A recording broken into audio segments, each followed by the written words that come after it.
रक्षा मंत्री राजनाथ सिंह आज उत्तराखंड में 3 जनसभाओं को संबोधित करने वाले हैं। रक्षा मंत्री राजनाथ सिंह की पहली जनसभा उत्तराखंड के पौड़ी लोकसभा क्षेत्र के गौचर में होगी। दूसरी जनसभा अल्मोड़ा लोकसभा क्षेत्र के लोहाघाट में होगी और तीसरी जनसभा नैनीताल लोकसभा क्षेत्र के काशीपुर में होगी। रक्षा मंत्री के साथ सभी जनसभाओं में सीएम पुष्कर सिंह धामी भी मौजूद रहने वाले हैं।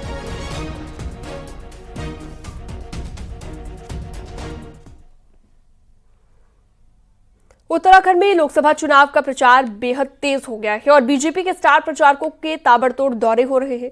13 और 14 अप्रैल को यूपी के सीएम योगी आदित्यनाथ मौजूद रहेंगे उत्तराखंड में और 13 अप्रैल को हल्द्वानी में जनसभा होगी। 14 अप्रैल को श्रीनगर और हरिद्वार में योगी की जनसभा होगी। 14 अप्रैल को स्मृति ईरानी चमोली गोपेश्वर में प्रचार करेंगी। इसके साथ ही 16 अप्रैल को अमित शाह कोटद्वार में रोड शो करेंगे, जनसभा करेंगे और 17 अप्रैल को अनुराग ठाकुर चक्राता विकासनगर के दौरे पर रहेंगे।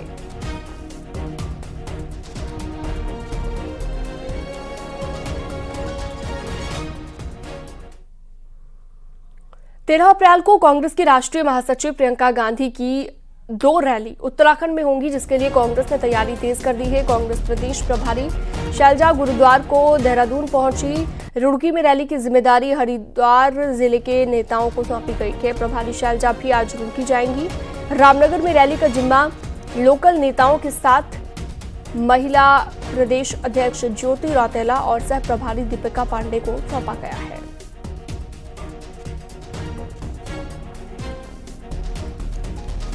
तो कांग्रेस पार्टी हो या फिर बीजेपी, लगातार अब उत्तराखंड में प्रचार बढ़ चुका है। प्रचार काफी तेज हो चुका है, अपनी चरम सीमा पर पहुंच गया है, क्योंकि अब कम ही दिन मतदान को बचे हैं। 19 अप्रैल को 5 सीटों पर मतदान होना है। ऐसे में तमाम पार्टियों के जो बड़े नेता हैं, केंद्रीय नेतृत्व लगातार पहुंच रहा है प्रचार करने के लिए। ये कुमारी शैलजा को आप देख रहे थे, प्रियंका गांधी। कांग्रेस भी लगातार प्रचार में जुटी हुई है। रैली की तैयारियों को भी पहले देखा गया और उसके बाद प्रचार को लेकर लगातार तैयारी के साथ साथ इसे और ज्यादा भव्य बनाने की कोशिश करने की जा रही है। महिला नेताओं को भी जिम्मेदारी सौंपी जा रही है। तो उत्तराखंड में आज से स्टार प्रचारकों के दौरे और ज्यादा तेज हो रहे हैं। राजनाथ सिंह भी देवभूमि में आ रहे हैं। 13-14 अप्रैल को यूपी के सीएम योगी आदित्यनाथ भी आएंगे, जैसे कि हमने आपको बताया। तो पूरा स्केड्यूल तय हो गया है। सुनील प्रभात हमारे साथ देहरादून से जुड़ चुके हैं इस पर ज्यादा जानकारी और बातचीत के लिए। सुनील, चाहे कांग्रेस हो या फिर बीजेपी, अब कांग्रेस ने भी और ज्यादा तेज कर दिया है। हालांकि कांग्रेस पहले थोड़ा सा पिछड़ती नजर आ रही थी प्रचार के मामले में, लेकिन अब कांग्रेस पार्टी भी काफी एक्टिव दिख रही है। सुनील, देखिए, अब चुनाव प्रचार हम कह सकते हैं कि अपने अंतिम दौर में है। 5 दिन का समय बचा हुआ है। 19 को यहाँ पर मतदान होना है। इससे पहले 48 घंटे पहले यानी कि 17 अप्रैल को शाम को 5 बजे के बाद चुनाव प्रचार बंद हो जाएगा। तो एक बहुत लिमिटेड समय है और पॉलिटिकल पार्टीज़ की एक कोशिश होगी कि इन 5 दिन के समय में वो अधिक से अधिक लोगों तक पहुँचे। जो स्टार प्रचारक हैं उनको यहाँ पर लाएँ। आज बीजेपी की ओर से यहाँ पर रक्षा मंत्री राजनाथ सिंह आ रहे हैं। तो आप देखिए कि उनका किस तरह से तूफानी दौरा है। 11 बजे वो गौचर पहुंचेंगे। गढ़वाल संसदीय सीट पर जो बीजेपी प्रत्याशी हैं अनिल बलूनी, उनके समर्थन में जनसभा करेंगे। इसके बाद उनका लोहाघाट का कार्यक्रम है, जो अल्मोड़ा संसदीय सीट में पड़ता है, और शाम को 3 बजे के आसपास वो काशीपुर पहुंचेंगे, जो नैनीताल संसदीय सीट पर पड़ता है। तो तूफानी दौरे शुरू हो चुके हैं। कल योगी आदित्यनाथ उत्तराखंड में होंगे, वो हल्द्वानी में जनसभा करेंगे। तो कल कांग्रेस की पहली जो स्टार प्रचारक हैं प्रियंका गांधी, यानी कि पहली बार कांग्रेस का कोई नेता उत्तराखंड में बतौर स्टार प्रचारक यहाँ पर चुनाव प्रचार के लिए पहुंच रहा है। तो कल उनका रामनगर, जो गढ़वाल संसदीय सीट का हिस्सा है और कुमाऊं और गढ़वाल के बीच में पड़ता है, वहां पे उनकी जनसभा होगी और उसके बाद रुड़की में जनसभा होगी। आपने देखा सीनम कि जिस तरह से प्रधानमंत्री इस चुनाव प्रचार के दौरान 2 जनसभाएं उत्तराखंड में कर चुके हैं, उनका जिस तरह से जो आक्रामक रवैया रहा है, जो उनकी बयानबाजी रही है कांग्रेस के खिलाफ, बीजेपी के जो अपने एक चुनाव की रणनीति रही है, उससे कहीं ना कहीं कांग्रेस और पूरा विपक्ष एक तरह से प्रेशर में है। और शुरुआत से हम अगर अगर देखें, चाहे वो नॉमिनेशन से बात हो या फिर टिकट फाइनल करने की बात हो, लगातार कांग्रेस चुनाव प्रचार में स्टेप बाय स्टेप पिछड़ती रही है बीजेपी की ओर से। और ठीक उसी तरह से चुनाव कैंपेन में भी देखने को मिल रहा है कि कांग्रेस के जो 5 प्रत्याशी हैं 5 सीट पर, वो अपने दम पर लड़ रहे हैं। पहली जो स्टार प्रचारक के तौर पर जो मैंने पहले भी कहा कि प्रियंका गांधी, कल पहली बार उत्तराखंड में कांग्रेस का कोई बड़ा नेता इस चुनाव प्रचार के दौरान आ रहा है। तो अगले 5 दिन बड़े घमासान के होंगे। 16 अप्रैल को यहाँ पर केंद्रीय गृह मंत्री भी चुनाव प्रचार करेंगे, जो कोटद्वार में एक रोड शो यहाँ पर करेंगे। तो लगातार अब स्टार प्रचारकों के जो दौरे हैं वो अगले 5 दिन में आपको अपने पीक पर दिखाई देंगे। जी ठीक है सुनील, विस्तार से आपने जानकारी दी, बहुत शुक्रिया आपका तमाम जानकारी के लिए। और कल ऋषिकेश में पीएम मोदी की बड़ी रैली हुई। चुनाव प्रचार के लिए दूसरी बार उत्तराखंड पहुंचे प्रधानमंत्री नरेंद्र मोदी ने धर्म, राजनीति, पर्यटन और विकास के मुद्दों को पकड़ा। विपक्ष पर भी तीखा हमला किया। पीएम मोदी ने उत्तराखंड को ब्रह्म कमल की धरती बताते हुए कहा कि इस बार यहां शान से 5 कमल खिलने चाहिए।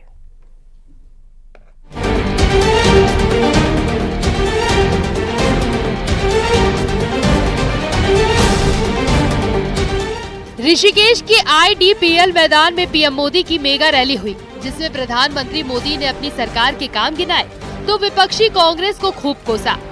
पीएम ने अपने संबोधन की शुरुआत में ही खुद को उत्तराखंड से जोड़ते हुए कहा कि मैं उत्तराखंड का घर का हूँ। उत्तराखंड आता हूँ तो आप सभी परिवारजनों के साथ पुरानी यादें ताज़ा कर लेता हूँ। पीएम मोदी ने कहा कि तमिलनाडु से उत्तराखंड तक फिर एक बार मोदी सरकार का नारा है। सागर तट पर बसे तमिलनाडु में था और वहां भी लोग कह रहे हैं फिर एक बार, फिर एक बार, फिर एक बार। आज हिमालय की गोद में बाबा केदार और बद्री विशाल के चरणों में हूं। पीएम मोदी ने 10 साल की उपलब्धियों को गिनाया और कहा कि कांग्रेस सरकार में गरीबों, नौजवानों का पैसा बिचौलियों के पास जाता था।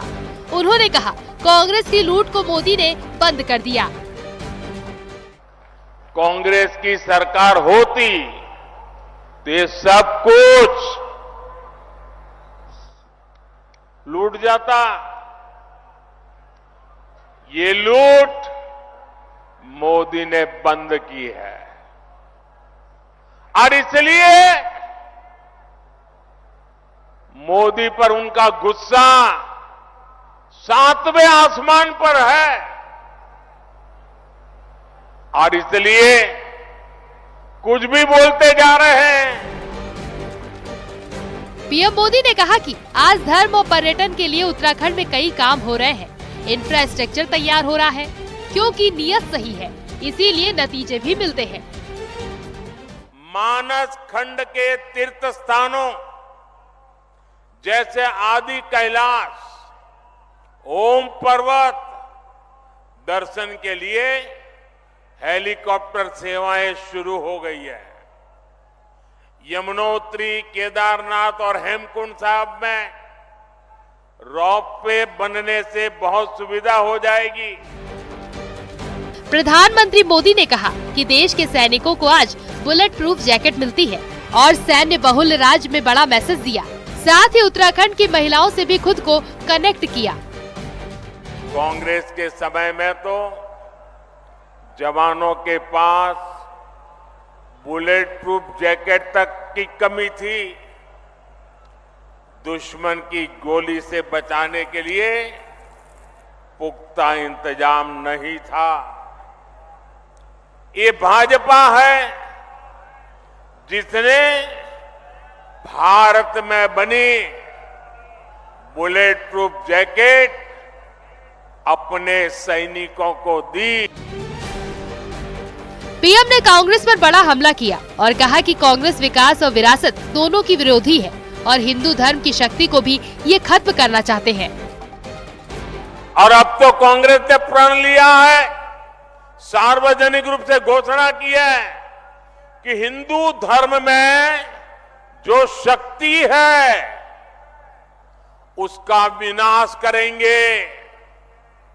ये कांग्रेस शक्ति स्वरूपा मां धारी देवी, मां चंद्रबदनी, मां ज्वाल्पा देवी की शक्ति को खत्म करना चाहती है। प्रधानमंत्री मोदी ने गढ़वाल की 3 सीट हरिद्वार, पौड़ी और टिहरी तक संदेश पहुंचाने की कोशिश की और हर उस मुद्दे पर बोले जो पहाड़ और यहाँ के वोटर्स को कनेक्ट करता है। ऋषिकेश से न्यूज़ 18 के लिए सुनील नौप्रभात की रिपोर्ट।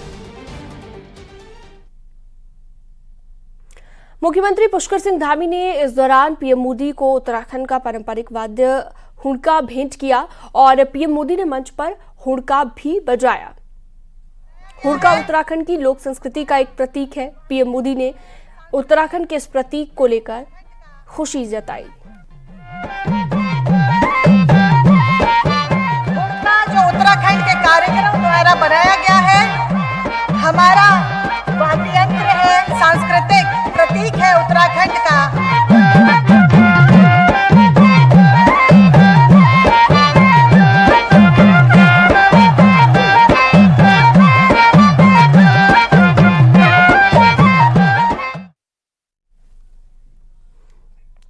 इससे पहले सीएम धामी ने कहा कि केंद्र सरकार के सहयोग से हरिद्वार और ऋषिकेश को मिलाकर गंगा कॉरिडोर बनाने का संकल्प लिया गया है। साथ ही ऋषिकेश से कर्णप्रयाग तक रेल निर्माण काफी तेजी से हो रहा है।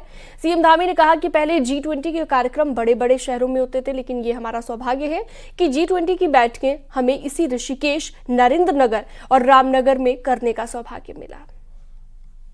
के मार्गदर्शन में इसी योग नगरी और हरिद्वार को मिलाकर हम आने वाले समय में जो हमने यहाँ ऋषिकेश और हरिद्वार को मिलाकर गंगा कॉरिडोर बनाने का संकल्प लिया है, वहीं दूसरी ओर आदरणीय प्रधानमंत्री जी के नेतृत्व में पहाड़ पर रेल पहुंचने का सपना इसी ऋषिकेश से कर्णप्रयाग तक के लिए बहुत तेजी से काम हो रहा है।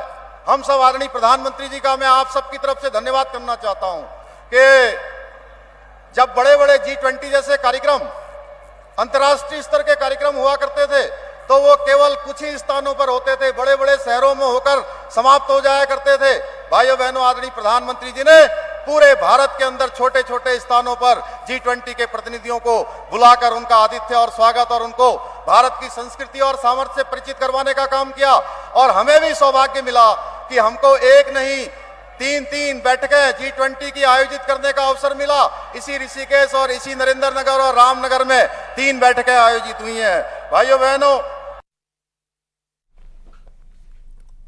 पौड़ी गढ़वाल से बीजेपी प्रत्याशी अनिल बलूनी का प्रचार अभियान लगातार जारी है। कल पीएम मोदी की रैली में शामिल होने के बाद अनिल बलूनी ऋषिकेश में कुछ लोगों से मिले और इस दौरान एक बच्चे से बातचीत की। अनिल बलूनी खुद रिपोर्टर बन गए और न्यूज़ 18 का माइक लेकर बच्चों से सवाल पूछे। आप भी देखिए ये मजेदार चुनावी सवाल जवाब। कौन जीतेगा बेटा चुनाव में? मोदी, पक्का ही मोदी जीतेगा। और आप किसके साथ बैठे हो? मैं अंकल के साथ बैठा हूँ जो कोटद्वार से हैं। एमपी हैं। और आपने सुना अब की बार 400 बार? अब की बार 400 बार? हाँ। नहीं। कैसा लगा ऋषिकेश आपको? अभी तो हमने विजिट करा है पर मुझे पता नहीं। मैं राइट देखूंगा कैसे हैं एक्सप्लोरेंस। आप राफ्टिंग करने जाएंगे? बिल्कुल। अभी राफ्टिंग नहीं की है? नहीं, मैंने कभी नहीं किया पर मेरे मम्मी पापा ने किया था। आपको उत्तराखंड कैसा लगता है? अच्छा लगता है, बहुत अच्छा लगता है कभी कभी। और आपको कोटद्वार कैसा लगता है? कोटद्वार तो बहुत अच्छा, क्योंकि मेरे दादा वहाँ पे रहते हैं। और मोदी जी आपको अच्छे क्यों लगते हैं? क्योंकि they are because Modi is the prime minister of India. He is the head of our country. I love Modi a lot and a lot. Thank you.